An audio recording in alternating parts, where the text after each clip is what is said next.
말씀의 제목이 다른 일을 위해. 어린아이들을 다 키워보셔서 다 아시죠? 아이들이 잘 때 얼마나 이쁘고 그 새근새근 거리는 것이 부모에게는 큰 행복감과 만족감을 줍니다. 그런데 문제는 이 아이가 깨어 있을 때입니다. 특별히 돌아다니기 시작하면 그 아이가 하는 모든 것이 부모에게는 불만거리가 되어지죠.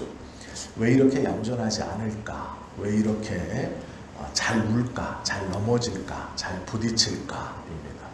조금 더 크면 이 아이는 모든 것을 자기 중심적으로 생각하고 반응하고 판단합니다.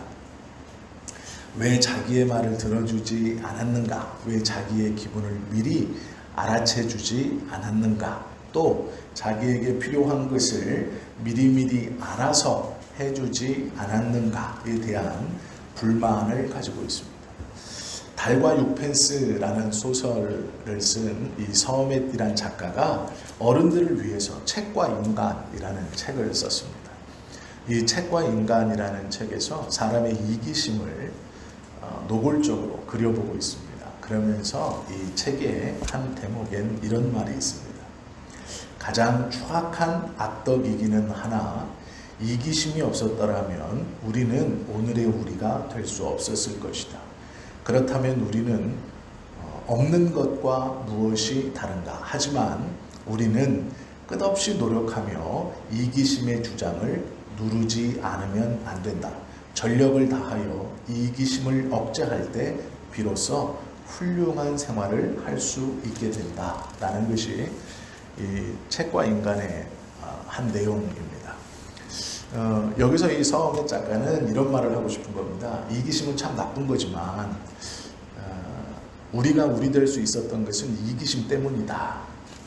사람의 유익을 위해서, 자기의 유익을 위해서 자연만물도 파괴하고 동식물도 잡아먹고 배부르게 먹는 것뿐만 아니라 가죽옷을 걸치기 위해서 과거에서부터 여러 가지 것들을 파괴하고 취하고 자신의 만족을 위해서, 자신의 치장을 위해서 훼손하지만 그 이기심으로 말미암아 지금까지 우리가 살아왔고 발전해 왔다.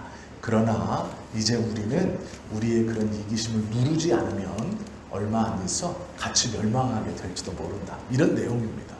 그러면서 이 이기심을 눌러야만이 이제는 옛날에는 이기심을 막 발현해서 이것도 취하고 저것도 구하고 해서 사람이 발전했다면 이제는 이기심을 눌러서 그것들을 절제함으로 발전할 수 있다. 이렇게 책에 쓰고 있습니다.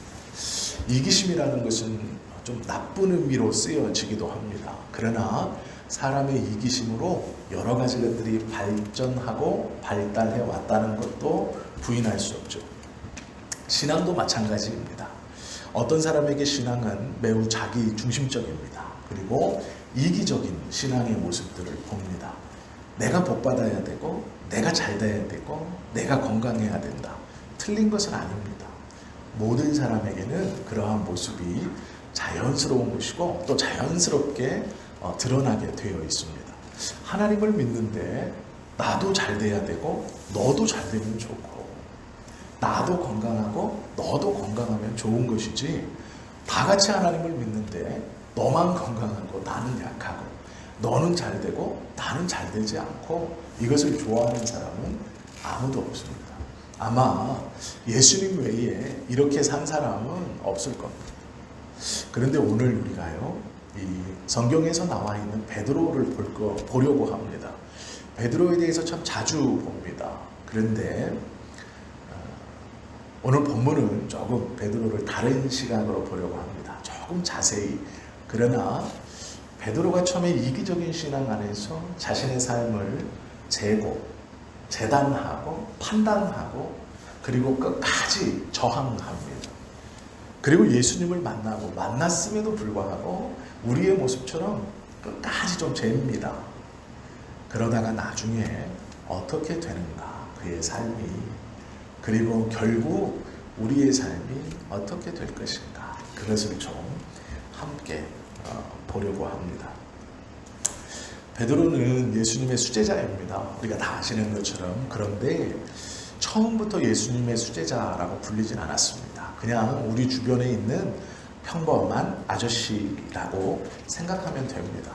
직업은 어부입니다. 민물고기를 잡는 어부였습니다. 어려서부터 다른 기술이 없이 시골에서 농사일을 배우듯이 이 베드로는 뱃일을 배웠을 겁니다. 그리고 물고기를 잡으면서 그의 어린 시절과 또 철이 들면서 그리고 지금까지 살아왔다는 것을 우리는 성경을 보면 알게 되죠. 누가복음 5장에 보면 그 베드로가 예수님을 만납니다. 밤새도록 그물질을 했지만 빈배로 돌아와서 그물을 씻고 있을 때 씻고 있었던 그날 아침 예수님을 만나게 되죠. 그런데 문제는요, 베드로가 그날 거기서 갈릴리 호수에서 그 빈배에서 그물을 씻는 그 전에도 이미 예수님을 만났었습니다. 만나서 그냥 만난 게 아니고 동생 안드레가 이 베드로를 데려다가 예수님 앞에 놓고 예수님과 소개를 시켜줍니다. 그래서 예수님께서 이 베드로를 보고 이름을 시몬에서 베드로로 바꿔주셨습니다. 그 일이 이미 있었습니다. 그리고 요한복음 1장 41절 42절에 보면 이 베드로를 만나서 시몬을 만나서 이름을 베드로로 바꿔주었을 뿐만 아니라 누가복음 4장에 보면 가버나움에서 귀신 들린 이 사람을 쫓아내는 일을 베드로가 이미 보았습니다. 또 자신의 장모의 열병을 고쳐주는 것도 경험을 했습니다. 이것이 다 누가복음 4장 33절부터 쭉 일어나는 일입니다. 또 각색 병든 자를 고쳐주시기도 하셨습니다. 제가 절대로 말씀드리면 요한복음 1장 41절 42절에 요한복음이 시작할 처음에 게바를 만나 안드레의 소개로 예수님 앞에 나간 이 게바가 예수님이 게바를 보고 베드로라고 이름을 바꿔줍니다. 그리고 누가복음 4장에 들어오면 가버나움에서 귀신 들린 자를 쫓아내는 일을 33절부터 37절 41절까지 또 자신의 장모의 열병을 고쳐주시는 일을 38절 39절에서 경험합니다. 귀신 들린 자를 고쳐주었다는 것을 40절에서 봅니다. 베드로가 이 지금 그물을 씻으며 예수님을 만나기 전까지 베드로는 예수님을 한 번 본 게 아닙니다. 그리고 예수님의 사역이 베드로와 상관없는 사역을 펼치신 것도 아닙니다. 즉 자기와 상관없는 사역을 멀리서 본 것도 아니에요. 안드레가 자기를 처음에 데리고 갔을 때 그 예수님이 이름을 바꿔주십니다. 그리고 나서 귀신도 쫓고 병든 자를 고쳐주시고 심지어 자신의 장모의 열병을 고쳐주시는 것도 베드로가 경험을 합니다. 그런데 문제는 그 예수님이 이름도 바꿔주시고 그 여러 이적과 기적을 눈으로 보았음에도 불구하고 베드로는 예수님을 따르지 않습니다. 물고기 잡으러 갔어요. 밤새도록 물고기를 잡습니다. 그냥 자기 생활로 온 거예요. 랍비라고 자기 동생이 안드레가 데리고 가서 소개시켜줬고 그 랍비가 자기를 처음 보자마자 이름을 바꿔줬습니다. 너는 게바이나 청차 베드로라 하리라. 반석이라고 할 것이다. 그리고 그 예수님에게서 본 것은 이적과 기적들입니다. 병 고치고 귀신 쫓고 심지어는 자신의 장모의 열병을 고쳐주시는 것도 보았습니다. 자기와 직접적인 사건도 보았습니다. 그런데 예수님을 따르지 않습니다. 물고기 잡으러 갈릴리 호수로 돌아옵니다. 그리고 물고기를 잡고 있습니다. 이적과 기적을 눈으로 보았고 자기와 직접 관련 있는 사람이 그 이적 안에 있었지만 베드로는 예수님을 따르지 않습니다. 베드로를 좀 이상하게 볼 수 있죠. 우리는 이 정도로 친밀했고 이 정도로 가까이 봤으면 예수님을 따를 만하지 않을까 그러나 베드로는 그렇게 하지 않았습니다. 왜 그러시냐면 신앙을 갖는다는 것, 내가 랍비를 따른다는 것은 그 당시에 내가 가지고 있는 모든 것을 포기한다는 겁니다.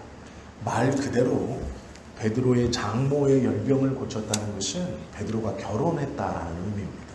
그러면 내가 랍비를 따른다, 예수를 따른다라는 얘기는 자신의 부인을 내팽개쳐야 된다라는 얘기와도 같습니다. 아마 유대인의 관습대로 베드로가 결혼을 했다면 분명 자녀도 있을 것입니다. 그러면 예수님을 따른다는 것은 그 자녀도 내팽개친다는 것입니다. 그러니 그 길을 쉽게 선택할 수 없었을 것입니다.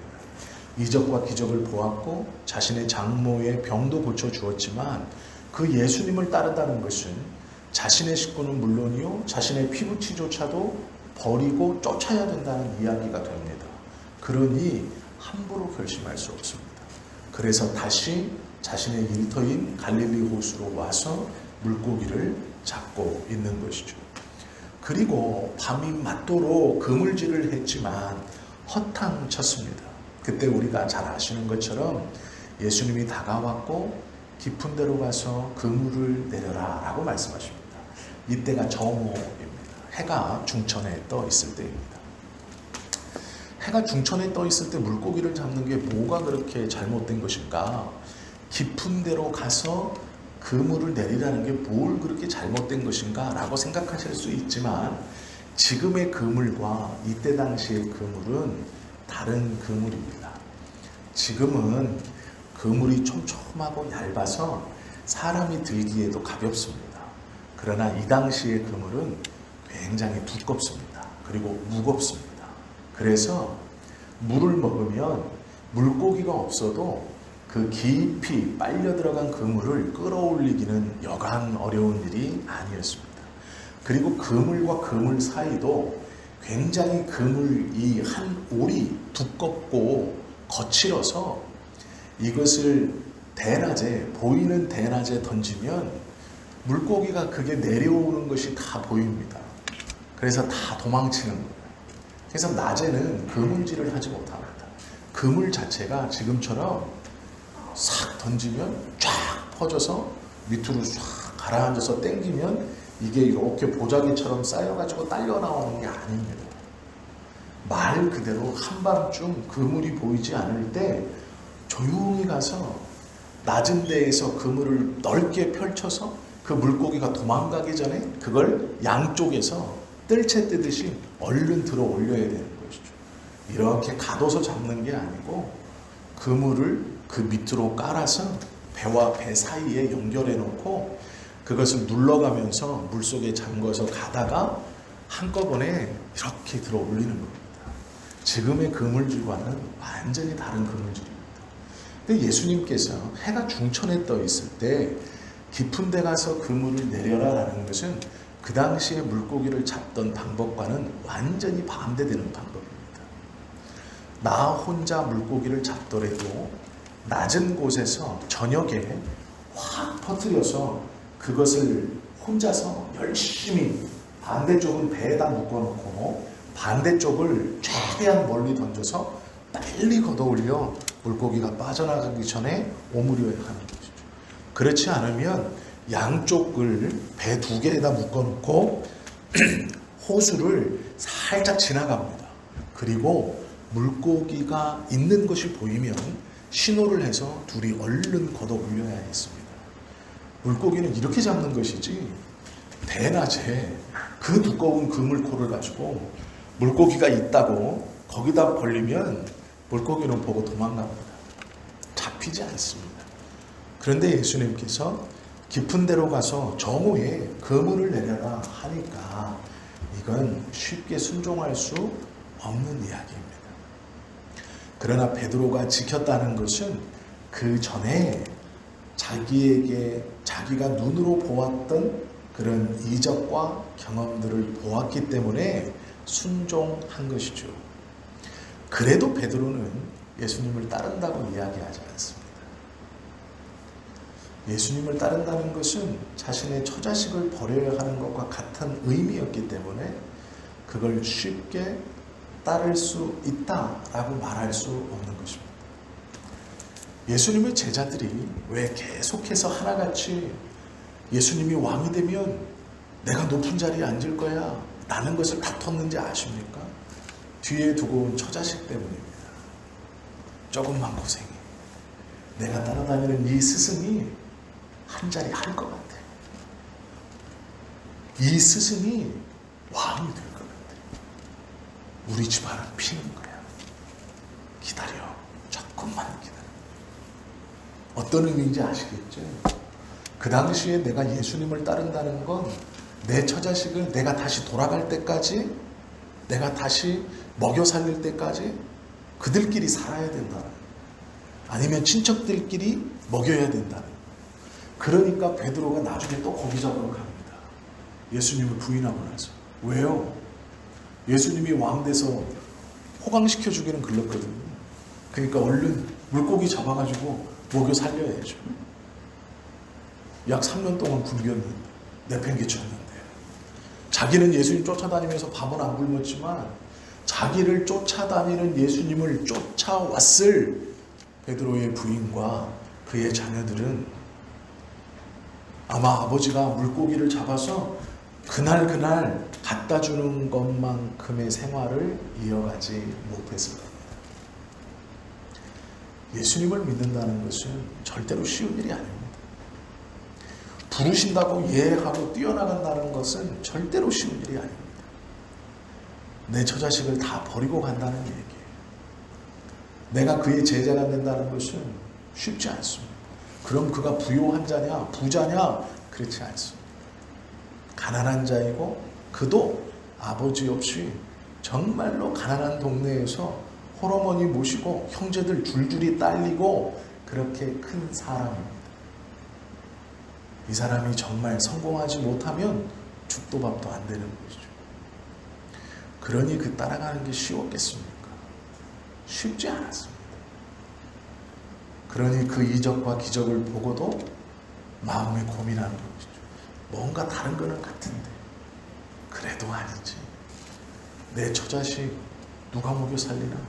내가 쫓아가면 누가 그 사람들 건사하나? 내 뒷공무니만 졸졸졸 쫓아다닐 건데 그거 누가 책임지나? 라는 것이죠. 그러기 쉽지 않습니다. 우리가 그 당시의 풍습과 그 당시의 생활을 이해하고 있다면 예수님의 제자들이 왜 그렇게 서로 순위에 목매였는지, 왜 예수님이 왕이 되기를 그렇게 원했는지, 왜 그들이 내가 첫째가 되고 내가 둘째가 되는 것이 그렇게 중요했는지, 왜 다시 물고기 잡으러 갔는지, 그리고 그들이 주님을 쫓아 일어날 때 그것이 얼마나 놀랍고 가슴 벅찬 일인지를 제대로 알게 되는 것이죠. 지금처럼 우리가 예수님을 믿는다고 하는 것처럼 식구들 다 두고 내가 일하고 교회 가서 신앙생활하고 다시 일터로 돌아가고 그런 것이 아닙니다. 다 버려두고 예수님만 쫓아서 24시간 언제 끝날지도 모르는 그 제자의 길을 가는 것이죠. 내 주인이 성공한다는 보장도 없습니다. 내 선생이 무엇인가 한 자리 한다는 보장도 없습니다. 출세하면 좋겠지만 그러지 못할 가능성이 매우 높습니다. 예수님의 행색도 그렇고 예수님의 출신도 그렇고 예수님의 배경도 또한 그렇다라는 것이죠. 예수님께서 깊은 데 가서 그물을 내려라. 그물을 둘이 달고 쭉 지나가라 라고 명령했으면 오히려 더 쉬웠을 겁니다. 그래, 병든 자도 고치고 귀신도 고치시고 우리 어머니 열병도 고쳤는데 우리 장모님 열병도 고쳤는데 그래. 그런데 타겟인 그대로 깊은 데 가서 그물을 내려라라는 건 쉽지 않아요. 베드로가 합니다. 그 마음에 고민이 있었다는 거예요. 그걸 잊어버리지 않고 생각하고 있었다는 거예요. 계속 선택하지 못했지만 그래 무엇인가 좀 다른 것 같다 라고 그 마음에 기억이 남았던 것이죠. 그리고 그 말씀을 듣고 그물을 내리고 그물을 끌어올리는데 자기 혼자서는 도저히 끌어올릴 수 없을 만큼 많은 물고기가 잡혔고 형제의 배를 불려서 같이 가득. 그리고 예수님 앞에 와서 납작 엎드리고 결심합니다. 주님을 따르겠다는 결심이 아니고요. 나를 떠나소서, 나는 죄인입니다. 이 말은 자신의 죄를 예수님 앞에 서니 깊게 통곡했다는 뜻이 아니에요. 처음 만났을 때 이름을 바꿔주시고 이적과 기적과 귀신 쫓는 것을 내가 보았고 자신의 동생 안드레가 메시아라고 구세주라고 그렇게 자기에게 소개를 시켜주었던 그 예수님 앞에서 나는 죄인입니다 라는 것은 내가 그 이적과 기적을 경험하면서 당신을 따르지 않았습니다 라는 거예요. 그리고 나를 떠나소서는 내가 지금도 따를 수 없습니다 라는 거절이에요. 물고기는 많이 잡았지만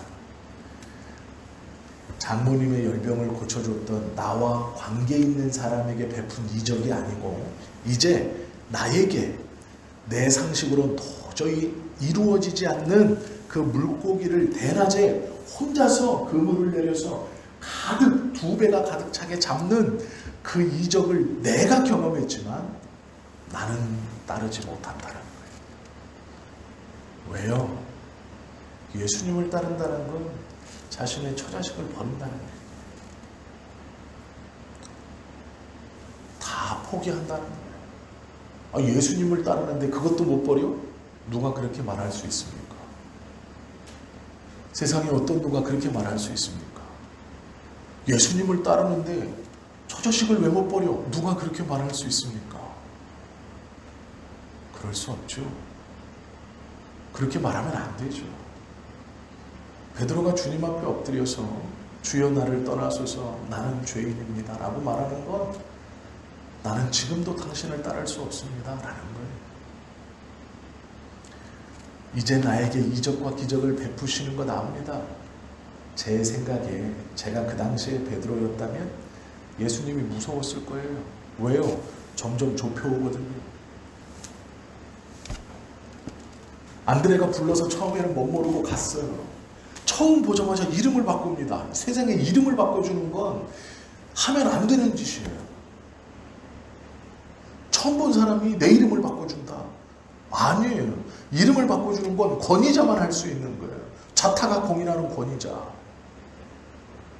세상에 성경에서 이름 바꾸는 건 자기가 듣기에는 하나님께서 자신의 믿음의 조상인 야곱과 씨름하여 야곱이 끝까지 붙들고 늘어지자 너 이름이 무엇이냐? 야곱입니다. 오늘부터 이스라엘이라고 해라. 내가 하나님과 싸워서 이겼다. 하나님이 바꿔주시는 건데 이 사람은 베들레헴에서 나와서 주목할 가문도 없고 배경도 없고 가난한 사람인데 세상에 나하고 별반 다를 것도 없고 예수님과 베드로의 나이를 따져보면요 베드로가 더 나이가 많습니다. 나보다 나이도 어린 사람이 자신의 이름을 바꿔버려요. 너를 장차 개발을 하리라. 얼마나 황당한 일입니까? 그것만도 기가 막힌데 병을 고칩니다. 귀신을 쫓습니다. 그런데 어느샌가 자신의 장모의 열병을 고쳐요. 그리고 자기는 갈릴리 호수에서 물고기를 잡고 있는데 또 나타났어요. 그리고 자기 배에 타신대요. 이렇게 조여오는 거죠. 저 같으면 무서웠을 것 같아요. 아니 나는 아닌데 나는 처자식이 있는데 왜 내게 자꾸 접근하시는지 모르는 거죠. 느꼈을 거예요. 베드로도 조여온다는 거예요. 성경을 읽으면 베드로의 그 급함이 느껴집니다. 그러니까 납작 엎드려요. 그래서 뭐라 그러냐면 주님, 호칭이 바뀌어요. 주님, 저는 죄인입니다. 나를 떠나십시오. 이 말은 마음으로는 느꼈어요. 그런데 마지막까지 발악하는 거예요. 저는 따라갈 수 없습니다. 나를 떠나십시오. 나를 조여오지 마십시오. 나는 처자식을 버릴 수 없어요 라는 말이에요. 베드로가 나는 죄인입니다 라고 납작 엎드린 건 당신을 따를 수 없습니다 라는 말이에요. 그런데 예수님을 따를 수 없는 것이 정상입니다. 그때 당시에 베드로의 입장이라면 따를 수 없는 것이 정상이에요. 따르는 것이 이상한 거예요. 계속 갈등하고 계속 고민하고 있는 거죠. 포기할 수 없는 것이 있는 거예요. 아니, 포기해서는 안 되는 것이 베드로에겐 있는 것이죠. 누가복음 5장 8절에 보면 시몬 베드로가 이를 보고 예수의 무릎 아래에 엎드려 이르되 주여 나를 떠나소서 나는 죄인이로소이다 라고 말합니다. 예수님께서요 안 가셨어요. 그리고 따르라 명령하십니다. 그 말을 안 하기를 바랬어요. 베드로 나를 따르라. 예수님 말씀하셨고 베드로는 쫓아갑니다. 예 하고 쫓아가요. 그런데 어떤 마음으로 쫓아갔느냐, 그 다음에 벌어지는 사건을 보면 알 수 있습니다. 예수님께서 변화산에 올라가십니다. 변화산 상에서 베드로가 요한과 야고보를 데리고 그 예수님을 맞이하러 변화산 꼭대기로 가요. 그리고 거기서 주님을 보니까 예전에 그 입고 돌아다니셨던 남루했던 옷, 자기를 만났을 때 입고 다니셨던 그 남루했던 옷이 아니라 빛나는 옷을 입고 있는 거예요. 그리고 모세와 엘리야와 함께 대화하시는 것을 봅니다. 이걸 보고 베드로가 깜짝 놀랍니다.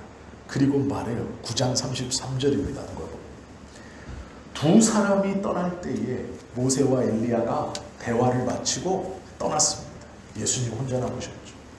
베드로가 예수께 여짜오되 주여 우리가 여기 있는 것이 좋사오니 우리가 초막 셋을 짓되 하나는 주를 위하여 하나는 모세를 위하여 하나는 엘리야를 위하여 하사이다 하되 자기가 하는 말을 자기도 알지 못하더라 라고 말해요. 이게 뭐냐면요, 정신없는 중에 하는 거예요. 자기가 요한하고 야고보를 데리고 예수님을 찾아 변화산 꼭대기로 올라가서 예수님을 맞이하려고 했더니, 내려오시라고 했더니, 그러려고 올라갔더니 이제 기다리다가 시간이 돼서 오십시오 하려고 갔더니 예수님이 글쎄 빛나는 옷을 입고 모세와 엘리야와 대화하고 그 모습을 보고 베드로가 뿅 갑니다. 우리말로. 그래서 자기가 무슨 말 하는지 자기 정신도 아니에요. 그게 너무 황홀하고 너무 놀랍고 믿을 수 없는 일이 눈앞에서 펼쳐지니 자기 입으로 주님 여기가 좋으니까 초막 셋을 짓고 모세와 엘리야와 예수님이 계속해서 이렇게 계시면 좋을 것 같습니다. 이렇게 얘기해요. 근데 성경은 자기가 지금 무슨 말을 하는지도 깨닫지 못하고 말한다. 그 황홀감에, 그 놀라움에 정신 못 차리는 거예요. 뭔 말을 하는지 그냥 그 황홀감에 취해 있는 거예요. 거기서 예수님의 신적 권위를 깨닫고 여기가 좋사오니 라고 말합니다. 그 황홀감이 깨지기 싫은 거죠. 예수님께서 변화되신 그 모습을 본 순간, 모세와 엘리야와 함께 있는 그것을 본 순간, 베드로는 순간 잊어버렸어요. 자신이 누구인지, 자신의 처지가 어떤지, 처자식이 어떤지, 자신이 누굴 따르고 있는지 잊어버렸어요. 생각이 날아갔습니다. 그 황홀감에 빠져든 거예요.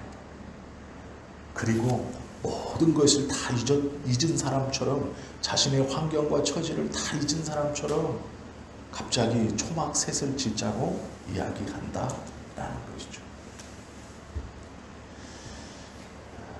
당장의 환상을 즐기고 자기 도취에 빠져서 그 환상이 있는 곳이 좋습니다. 그곳에 머물고 싶습니다. 라고 말하고 있다라는 거예요. 자신의 시름을 잊을 수 있는 그 장소, 계속해서 뒤통수를 잡아당겼던 자신이 두고 왔던 처자식들, 이 초라한 예수를 따라도 되나? 가문도 없고 배운 것도 없고 공적인 권위가 아무것도 없는 이 나보다도 어린 이 베들레헴에서 나고 자란 이 사람을 따라도 되나? 나사렛에서 무슨 선한 것이 나겠느냐라고 말하는 그 못 입고 못 먹고 못 사는 동네인 나사렛에서, 가난하디 가난한 베들레헴에서 태어나 가난하디 가난한 나사렛에서 자란, 심지어 선지자들이 나사렛에서 무슨 선한 것이 나겠느냐라고 조롱하고, 거기가 무슨 율법이 있고 거기에 무슨 회당이 있고 거기에 무슨 랍비가 있어 누굴 가르치냐라고 비웃었던 그곳에서 나고 자라고 배웠다는 이 예수를 내가 따라가도 이게 맞는 것인가? 라는 그 생각이 한 번에 날아간 거예요. 그 황홀감, 그 걱정이 날아가버려요. 거기가 좋은 거예요. 우리가 예수 믿는다는 것이 때로는 이 황홀감에 취해 있는 것을 봅니다. 무조건 여기가 좋대요. 교회는 좋은 것이죠, 몰라요. 어디 부흥집, 어디 부흥집, 어디 부흥집, 여기 따라다니고 여기 따라다니고 여기 따라다니고, 여기가 좋사하고 근심 걱정 시름을 잊을 수 있는, 그곳에서 기도하다 보고 찬송하다 보고 말씀 듣다 보면 집 생각도 안 나고 남편 생각도 안 나고 자녀들 생각도 안 나고 순간 빠져서 너무 좋다고 느끼는 거죠. 그것이 자신의 삶의 자리 다 잊어버리고 날려버릴 수 있는 거. 여기가 좋사오. 베드로가 그러고 있는 겁니다. 그 화물감에 취해서 거기가 좋다라고 하는 거예요. 여전히 베드로는 자기 중심적이에요. 여전히 자기가 편한 것을 원합니다. 여기가 좋습니다. 내려가서 다시 우리가 눈치 보며 돌아다닐 필요 없고, 뒤통수를 땡기는 처자식, 멀리서 쫓아오는 저 처자식, 내가 힐끗힐끗 돌아보며 눈치 줄 필요도 없고, 돌아다 보니 가난한 거지 같은 사람들만 예수님의 제자라고 쫓아다니면서 그나마 그 중에 가장 많이 배웠다는 가룟 유다가 돈깨를 쥐고는 있는데 거기에 무슨 돈이 있었겠습니까? 처음에 그 모든 것들을 잃어버릴 수 있는 그곳 얼마나 좋아. 밑에 있는 다른 제자들, 동기들 생각도 안 납니다. 필요도 없어요. 내가 지금 좋은데요. 밑에서 그 제자들을 또 따라다니는 사람들, 자기 부인도 거기 있었을지 몰라요. 자기 장모님도 거기 있었을지 몰라요. 생각 안 나요. 여기가 좋사오. 내가 지금 날려버린 이곳이 좋은 거예요. 베드로는요, 끝까지 자기 중심적이에요. 내가 좋으니까 같이 있는 나머지 동기들 필요 없어요. 9명 밑에 있든지 말든지. 나는 지금 여기서 예수님하고 모세하고 엘리야하고 대화하는 걸 보고, 빛나는 옷을 입은 예수님을 보고 황열공에 취해서 모든 걸 다 날려버린 여기가 좋아서 초막셋을 짓고 그냥 여기서 살아야 돼. 그렇게 하자고 예수님께 말하죠. 좋은 말도 해요. 예수님께서요, 제자들 보고 너희는 나를 누구라 하느냐라고 물으셨습니다. 기억하시죠?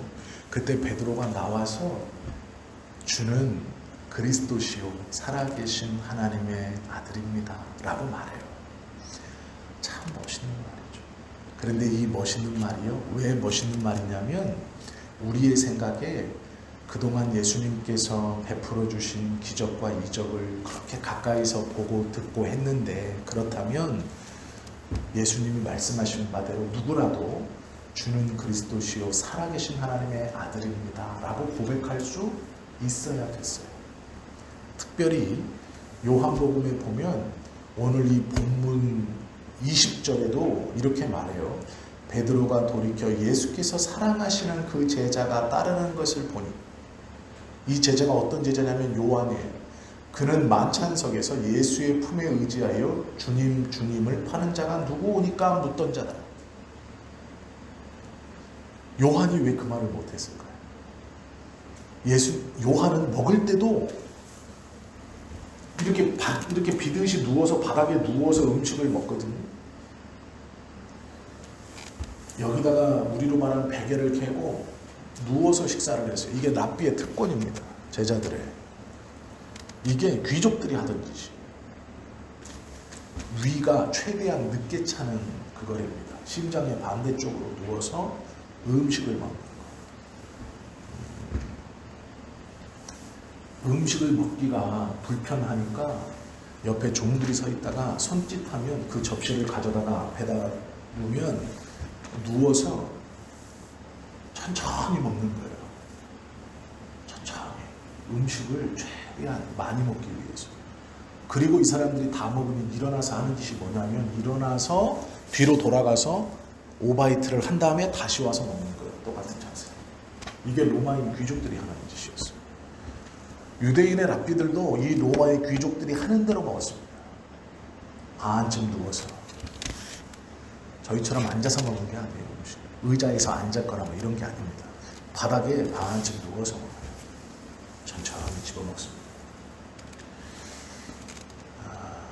그때 이렇게 누우면 서로 이렇게 겹치게 되는 거죠. 사람들이. 이렇게 누울 수는 없으니 이렇게 겹치는 거예요. 그러면 앞에 사람 가슴쯤에 다른 사람 머리가 비슷하게 와 있어요. 이렇게 겹치는 겁니다. 여기에 예수님이 누우면 요한이 여기 있었다. 그리고 요한은 자기를 가리켜 예수님이 사랑하는 제자라고 자기를 표현하고 있어요. 그러면 항상 예수님의 왼쪽에서 먹었던 이 요한이 예수님의 말씀을 못 알아들었을까요? 아니요, 알아들었겠죠. 그런데 왜 얘기하지 못했을까요? 너희는 나를 누구라 하느냐? 베드로에게 물은 게 아니에요. 12명에게 물으셨어요. 그런데 나머지 제자들은 말하지 못합니다. 베드로가 얘기해요. 그런데 여기서 우리가 주의해야 될 것은 우리가 다 알고 있는 것처럼 너희는 나를 누구라 하느냐? 주는 그리스도시요 살아계신 하나님의 아들입니다. 놀라운 고백이죠. 그런데 이 질문을 어디서 했냐가 중요해요. 가이사랴 빌립보에서 했습니다. 가이사랴 빌립보. 가이사랴 빌립보라는 도시를 알아야 돼요. 이 고백이 특별하다는 것을 우리가 알려면 이 도시가 무슨 도시인지를 알아야 돼요. 이 질문을 가이사랴 빌립보에서 했어요. 헤롯 대왕이 빌립보 지역에 가이사랴라는 도시를 세웠습니다. 그런데 가이사랴는 로마 황제의 이름이에요. 그러면 생각해 보세요. 로마 본토가 아니라 지중해를 반절을 넘어와서 여기 가나안 지역에 가이사랴 빌립보라고 가이사랴라고 부르는 빌립보 지역에 가이사랴라는 도시를 세웠어요. 도시를 세우고 이름을 황제의 이름을 갖다 붙였어요. 가이사랴. 황제거든요. 황제의 도시라는 뜻이에요. 그러면 헤롯이 이 도시를 세우고 황제의 이름을 붙이려면 이 도시의 규모가 어땠을까요? 상당히 화려한 거예요. 황제의 위용에 걸맞는 도시여야 붙일 수 있는 겁니다. 건물 몇 개 지어놓고 서울특별시 하면 안 되는 거하고 똑같은 거예요. 로마의 황제의 이름을 도시에 빌립보라는 지역에 있는 어떤 도시에 딱 붙여서 가이사랴라고 하려면 그 도시의 위용이 만만치 않은 거예요. 화려한 겁니다. 그리고 그 도시의 가장 높은 꼭대기에 황제를 섬기는 황제의 신당이 있어야 돼요. 이 가이사랴 빌립보 지역 어느 곳에서도 보이는 가장 높은 지역에 가장 화려한 황제를 섬기는 신전이 있어야 돼요. 그래야 가이사랴라고 불릴 수 있습니다. 그래야 황제가 허락을 해줘요. 아, 그래, 내 이름에 걸맞는 위용을 갖춘 도시구나. 내 이름에 걸맞는 화려함이 있는 도시구나. 내 이름에 걸맞는 제일 좋은 곳에 나를 숭배하는 황제를 숭배하는 신당이 신전이 있는구나. 그래야 허락을 해줘요. 이 질문한 데가 가이사랴 빌립보입니다. 그 화려한 도시에서 빌립보 어느 지역에서도 보였을 그 휘황찬란한 황제의 신전이 있는, 황제를 신으로 섬기는 신전이 어느 곳에서나 보이는 그 도시예요. 지금 예수가 어떤 꼴인데요? 그가 비단옷을 입은 사람도 아닙니다. 랍비에게 무시당하고 천민들이 따라다녀요. 자신의 옷차림도 별반 다르지 않아요. 그 화려한 도시에 어울리지 않는 거예요.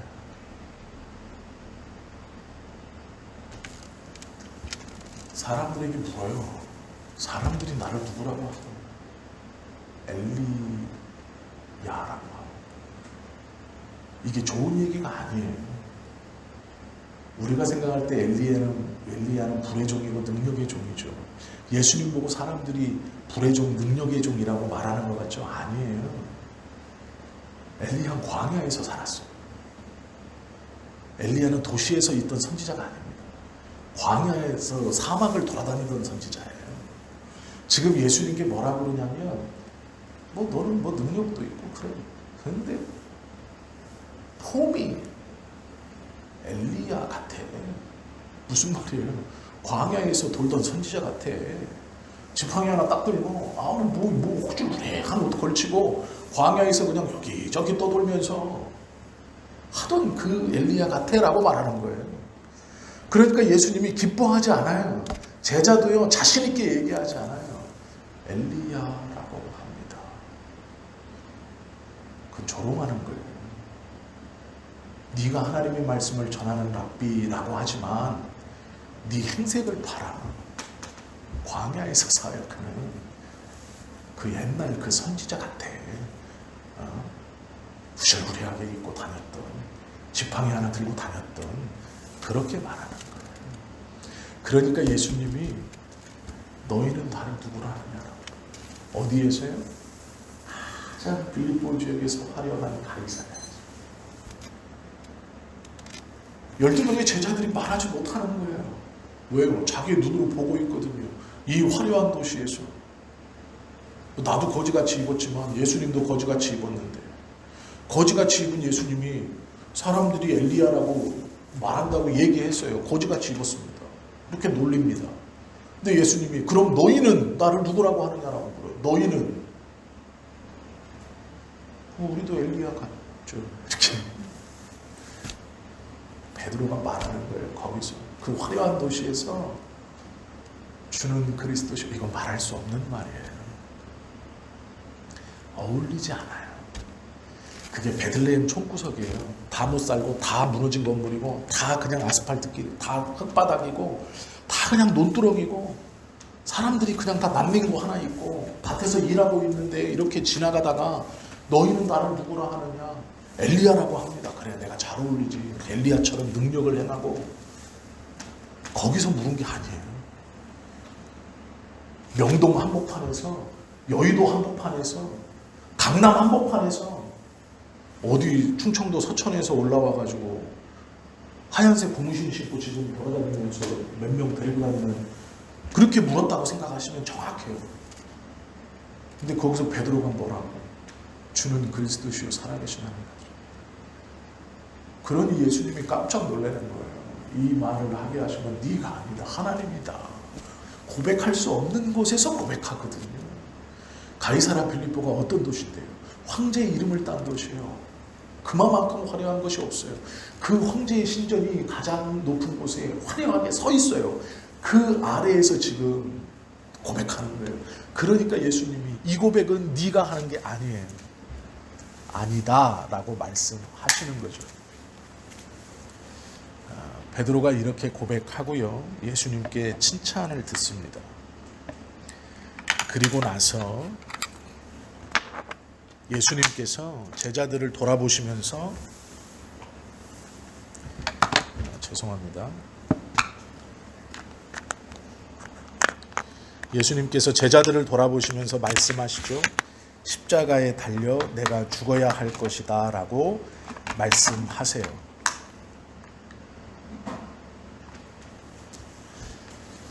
베드로는 뜨거움이 있던 사람입니다.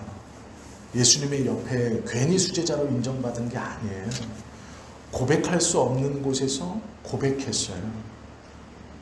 제자들도 그래서 수제자라고 인정하는 거예요. 넌 대단하다. 어떻게 강남 한복판에서 충청도 서천에서 올라온 하얀 고무신 신고 난닝구 하나 입은 그 사람 보고 어떻게 하나님의 아들이라고 고백하냐. 너 대단하다. 그 예수님도 너 그렇게 칭찬했잖아. 너 수제자다. 이게 인정하는 거예요. 그게. 고백할 수 없는 곳에서 고백했거든요. 여기까지 하면 얼마나 좋아요. 얼마나 큰 믿음의 사람입니까? 그런데 그 다음 일이 벌어져요. 예수님께서 곧이어서 내가 십자가를 지고 죽어야겠다 하니까 베드로가 꾸짖어요. 베드로가요, 예수님을 꾸짖습니다. 마태복음 16장 22절이거든요. 베드로가 예수를 붙들고 항변하여 이르되, 여기서 항변이라는 것이 꾸짖다, 비난하다라는 뜻이에요. 잘 되고 있는데 왜 쫓으세요? 이런 말이에요. 예수님 모르면 가만히 있어. 이런 거죠. 네가 아직 몰라서 그래. 네가 아직 나이가 어려서 몰라서 그래. 형이 하는 말 좀 들어. 너 여기서 그렇게 말하면 초치는 거야. 야, 지금 분위기 한참 좋은데 죽겠다 하면 초치는 거야. 이런 말이에요. 야, 형이 하는 말 좀 들어. 이게 항변이에요. 꾸짖다, 비난하다, 신란하다 이 뜻이에요. 그러면서 뭐라고 말하냐면 이 일이 결코 주님에게 미치지 아니하리이다 라고 말합니다. 고난의 말씀을 거부하죠.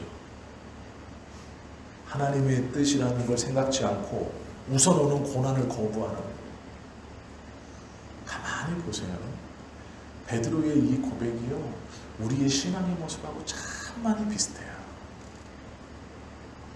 수없이 의심하고 수없이 재고 수없이 망설이고 그러다 은혜를 받아 눈물 콧물 쏟으며 하나님 앞에 나아가 고난이 오면 왜 나에게 이런 일이 생깁니까?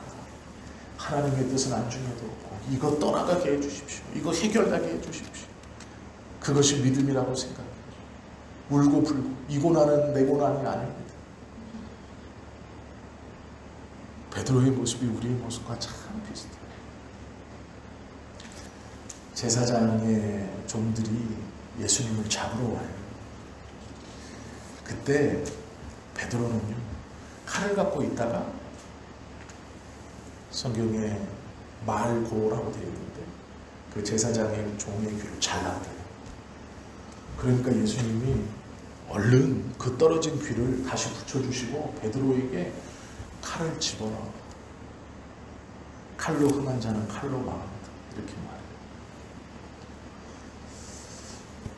베드로가 뭘 믿고 있었느냐?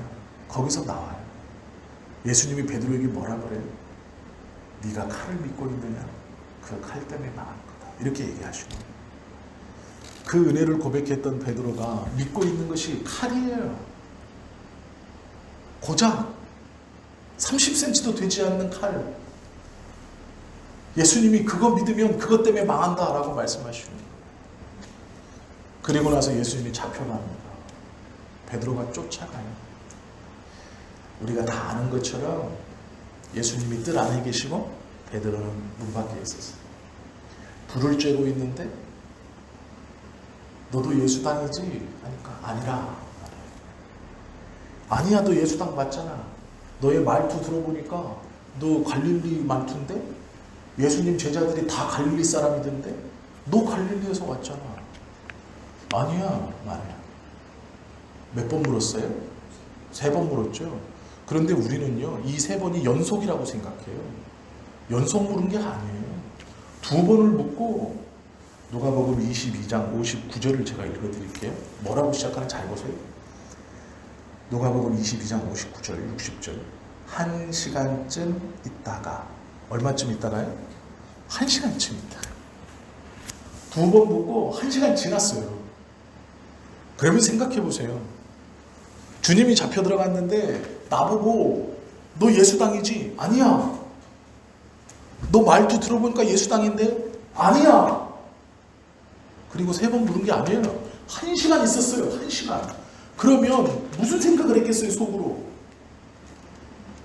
내가 이게 스승을 부인하는 게 맞나? 1시간이 짧은 시간이 아닙니다. 그 상황에서 1시간은 굉장히 긴 시간이에요. 그런데 1시간 뒤에 물었어요.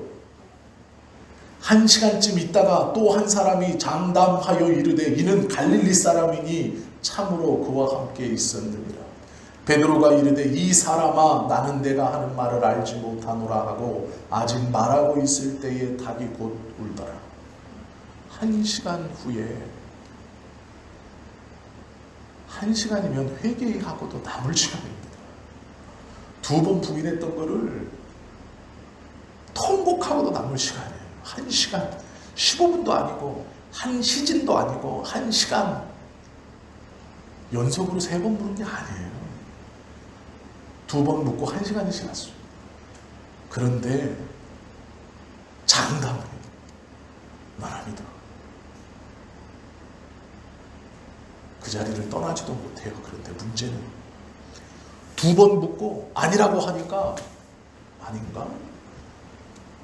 그런데 베드로는 그 자리를 떠나지도 못해요. 1시간이면 충분해요.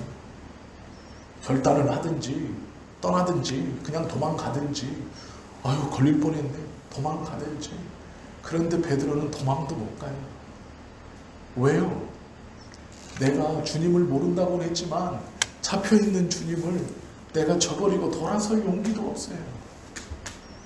그럴 배짱도 없어요. 3년 동안 보낸 시간이 있잖아요. 내가 고백했던 말, 받았던 은혜가 있잖아요. 예수님이 하셨던 말, 예수님이 나에게 부탁했던 말이 있잖아요. 그런데 제자라고는 못해요. 도망치지도 못해요. 이것이 우리의 모습이죠. 하나님 앞에 맡기지도 못하고 떠나지도 못해요. 싸워서 이기지도 못하고 비겁하게 도망도 못 가요. 그 자리에 있는 거예요. 1시간 동안 아무 짓도 못하고. 차라리 도망을 가든지 아니면 내가 맞다고 들이를 받든지 아니라 부인하고 1시간 동안 그 자리에서 어쩔 줄을 몰라 하는 거예요. 그러니까 한 사람이 장담해요. 내가 같이 있는 거 봤다. 그러니까 베드로가 나는 아니라 네가 무슨 말 하는지 모르겠다 라고 돌아설 때 닭이 울어요. 이게 우리의 모습이에요. 전적으로 맡기지도 못하고 도망치지도 못하고 하나님을 떠날 용기도 없고 그렇다고 완전히 맡길 용기도 없고 그냥 그 자리에서 세상이 조금 뭐라고 하면 아니라고 조금 고난이 오면 도망가려고 막상 도망치지도 못하는 것이 우리의 신앙이에요. 우리의 모습이죠.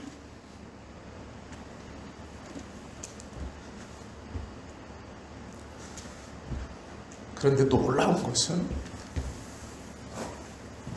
이 베드로를 예수님이 포기하지 않으신다는 거예요.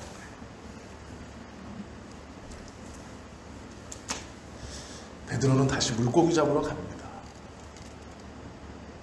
갈 수밖에 없죠. 3년을 쫓아다녔는데 결과가 없어요. 그러니 자기가 내팽개쳤던 처자식 이제 자기가 먹여 살려야죠. 더 이상 어떻게 할 수가 없죠. 그래서 원래 물고기 잡던 대로 갑니다. 그리고 하던 대로 밤새 물고기를 잡아요. 밤새. 베드로가 게으른 사람이 아니에요. 밤새 물고기를 잡아요. 왜 잡았을까요? 자기 먹으려고요? 아니에요. 처자식 때문일 거예요. 그때 당시의 전통이라면 처자식 때문일 거예요.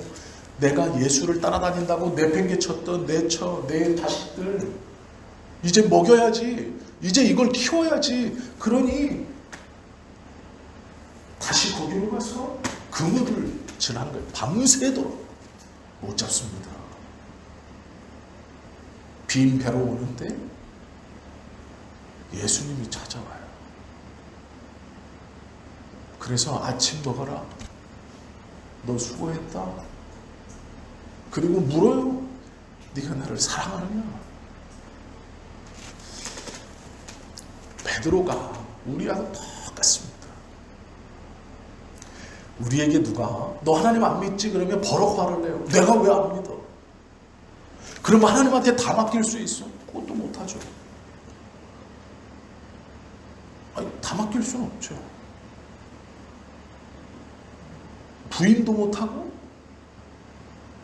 그렇다고 둘이마다 싸우지도 못하고, 그 자리를 떠나지도 못하고, 도망갈 용기도 없으면서 그냥 버티고 서 있는 거예요.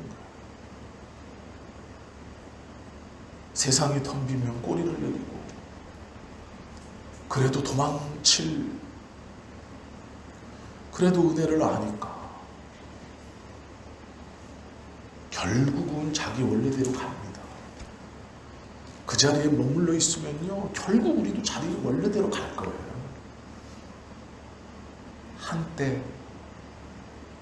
한때 내가 다이나믹했었다. 한때 예수님 따라다니면서 참 다이나믹했었다. 귀신도 고쳐봤었다.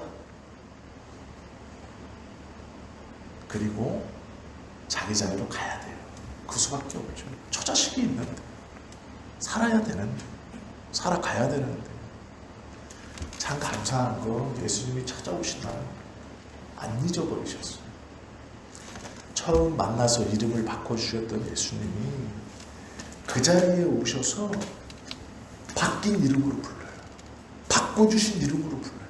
자기가 바꿔주신 이름으로. 안 물어요. 넌 도망도 못 가더라?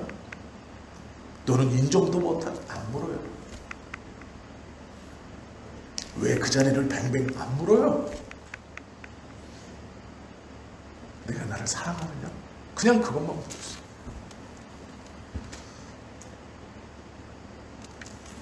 이것이 우리의 예수님이죠.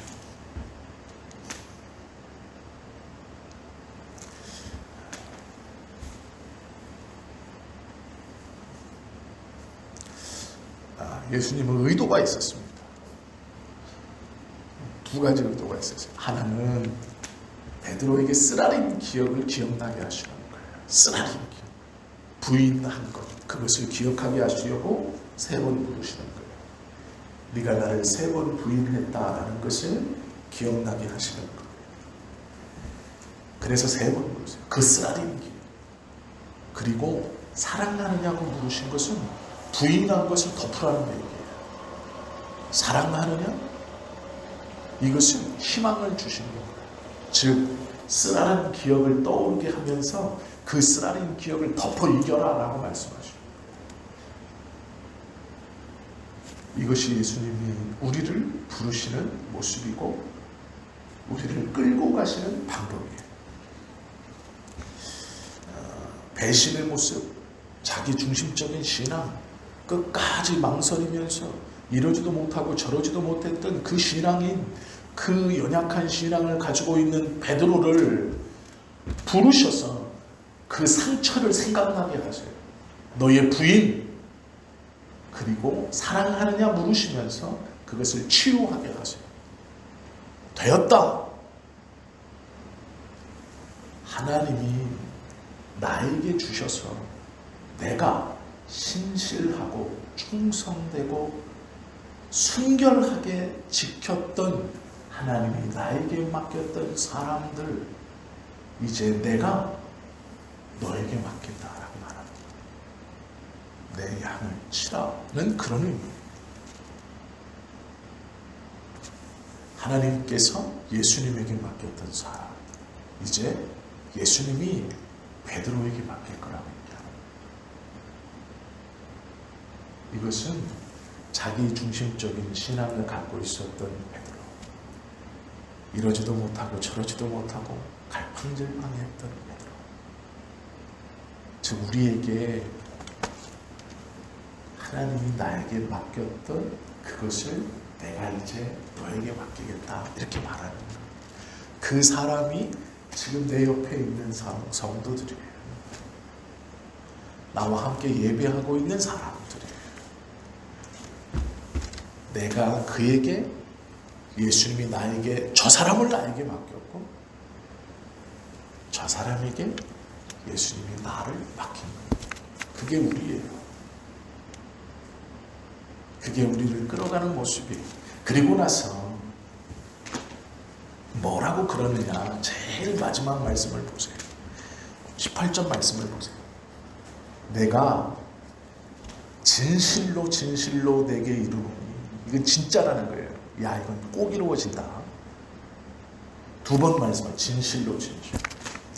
내가 젊어서는 스스로 띠뛰고 원하는 곳으로 다녔거니와. 무슨 말씀인지 이해되시죠? 너의 삶은 너 중심의 신앙이었다는 거예요.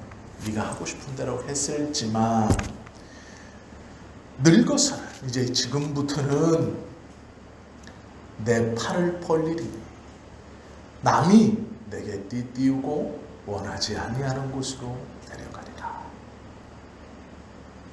너 중심으로 살던 삶에서 이제는 다른 사람 중심으로 살게 될 거다라고 말합니다. 그게 우리의 모습이에요. 다른 사람 중심으로 살게 될 거다. 그런데 이렇게 말씀함은 베드로가 어떠한 죽음으로 하나님께 영광을 돌릴 것을 가리킴이라라. 이렇게 말씀하시고 베드로에게 말씀하셨던 나를 따르라 라고 말씀하세요. 우리가 예수님이 어떠한 분인가를 모를 수 없어요. 우리는 알고 있죠. 그런데 예수님이 나를 얼마나 사랑하시고 어떻게까지 포기하지 않으시는가는 자꾸 잊어버려요. 그래서 뱅뱅 도는 거예요. 떠나지도 못하고 부인하지도 못하고 들이받지도 못하고 그냥 그 자리에서 뱅뱅. 이게 우리의 모습이에요. 예수님이요, 내가 나를 사랑하느냐? 내 약을 지라. 네가 이전에는 네 마음대로 다녔지만, 신앙생활 네 마음대로 했지만, 네 중심으로 했지만, 네 경험, 네 생각, 네 사고, 네 아는 걸로 했지만 아니다.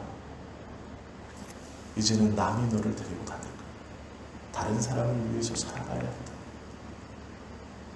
그것이 그리스도입니다. 나를 따르라 이렇게 말씀하십니다.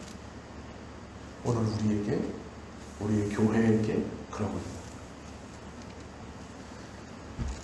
그러면 우리는 여기서 예수님 하면 되는데 대답도 못하고 도망도 못 가고 또 거기서 가만히 있는 거예요. 제가 그랬어요. 제가 말씀 한번 드렸죠. 대학을 갔더니 이상한 아저씨 하나가 있어요. 대학을 갔는데 역 앞에 확성기를 들고 예수천당 불신지옥 쓰고, 확성기 들고 예수천당 불신지옥 예수, 그 역 앞에서 내가 대학 가려고 기차에서 내렸는데 예수천당 불신지옥 왔다면서 계속 얘기하는 거예요. 그래서 제가 참 대단하다. 저 사람은 왜 예수님을 꼭 저렇게 전해야 되나. 좀 품위 있게 전하면 좀 얼마나 좋나. 좀 젠틀하게. 저 분명히 못 배웠을 거야. 어디 순복음교회에서. 죄송합니다. 어디 순복음교회에서 은혜 받아가지고 맞고. 그리고 이제 학교를 갔더니 우리 학교 선배. 우리 학교 선배. 수업을 같이 들어. 깜짝 놀랐습니다, 제가. 그런데 이분은 수업 듣고 쉬는 시간 되면 확성기 챙겨서 가방 하나 메고 가는 거예요. 버스 타고. 역 앞에. 그리고 이거 하고 있어요. 그래서 제가 기도했어요. 하나님 나한테 은혜 세게 주지 마세요. 은혜 세게 주면 나도 지하철 가서 저거 해야 되니까 은혜를 하나님 적당히 주세요. 제가 정말로 그렇게 기도했어요. 나 은혜 세게 받으면 저렇게 할 것 같아요. 확성기들. 예수천당 불순종. 정말 하기 싫더라고요. 그래서 기도했어요. 하나님 나 은혜 세게 주지 말라. 적당히. 나는 젠틀하게. 저 교수들처럼 젠틀하게. 좀 고급스럽게. 은혜도 하나님 좀 고급스럽게. 그래서 복음을 전해도 저렇게 좀 교수님들처럼 젠틀하게 전해야지, 저 전도사님처럼 막 쉬는 시간만 되면 조금만 1시간만 여유 나면 버스 타고 20분 가가지고 거기서 20분 전하고 또 버스 타고 20분 와가지고 수업 듣고 또 나가가지고 밥 먹고 또 나가서 또 이거 하고. 제가 정말 그렇게 기도했어요. 하나님 나 은혜 살짝 달라고. 세게 주면 안 돼요. 그분이 또 제 앞에서 기도해요. 새벽 예배 시간에. 앞에서 무릎 꿇고 양팔을 들고 그러면은 저는 기도하다가 이렇게 눈치 싹 봐가지고 바로 앞에 한 칸 앞에 있으니까 기도가 다 들리잖아요. 막 생명을 드립니다. 저 뒤로 가가지고 하나님 나는 생명은 안 되고 은혜를 이렇게 전화적 젊고요. 저분은 뭔가 은혜를 세게 받았나 보네요. 하나님. 제가 그랬어요. 들이받지도 못하고 도망도 못 가고 거기서 어떡하지? 어떡하지? 하고 있었어요. 후회가 됩니다. 후회가 돼요. 기도를 좀 잘하는 거예요. 주님이 우리 안에 계실 겁니다. 하나님의 손길을 사모하시기를 바랍니다. 우리 마음을 녹화하시는 주님을 바라보십시오. 그리고 주님께 문을 열어 변화된 삶으로 우리의 중심이 삶이 아니라 다른 이들을 위한 삶으로 살아가실 수 있는 우리 모두가 되시기를 예수님의 이름으로 축원합니다. 기도하겠습니다.